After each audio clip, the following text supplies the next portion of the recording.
manaraka zao dia faly tokoa zany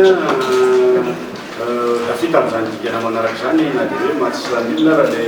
mahatsandroany ny tena zava-dehibe dia tavavoaka alohatsika zany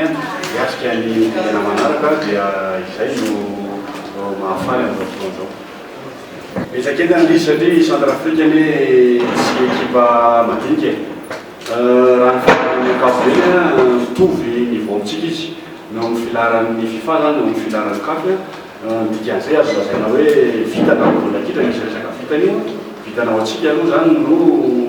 nandray any lalao maroso sy mivelona teto dia no araroatiny zay zavatra zay ary ny zava-dehibe eo atsika malagasy rehetrarehetra io dia ny tafita amin'ny dingana manaraka dia amin'izay dingana manaraka zay miezaka indray zany mametraka paikady vaovao indrindra moa zany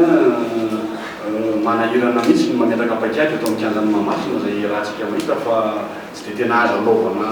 lalao tsara satria mitaky lalao tsara ny mpijery baolina mitaky lalao tsara ny mpidi baolina kitra kanefa tsy afaka amin'ny lalao tsara amin'ilay kianja dia izay foana zany no mahatonga hoe misy paikady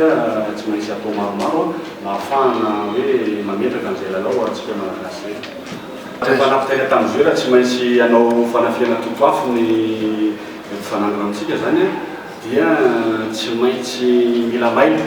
ary tsy maintsy mila hoe miady mafy ao anatin'izay fahamalona zay dia izay ngamba hoe anisany hoe nahatafitra ny mpidalaotsika teo amin'ny fizara-fotoana faharoa niady mafy tsika tamin'ny fizara-fotoana voalohany satria raha mipaikady napetaka tsy hoe ionona fotsiny amin'ny fanidina trano fa manafika ihany koa zany dia atao anatin'izay nahitan'ny lehibe anankiroa fa raha nahitsika teo zany samy leraka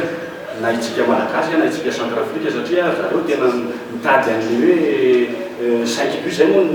vaovaoina tany amin'izareo hoe hamono baolina 5 izy dia tsy maintsy mailo zay tamin'izay zavatra zay sady nanipotrano no fanafiana zany dia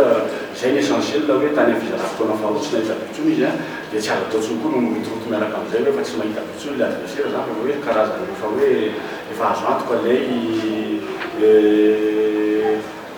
fandresena azo zany dia nirindrina ho an'no mpilalao manana carton jaune zany mena toromarika hoe retandremo fa sao dia hoe mahazo deuxième carton dia tsy afaka ela loatsony amin'ny dingana manaraka zany zavatra rehetra zany anisan'ny hoe nahatonga an'le somary hoe relation kely tamin'izay.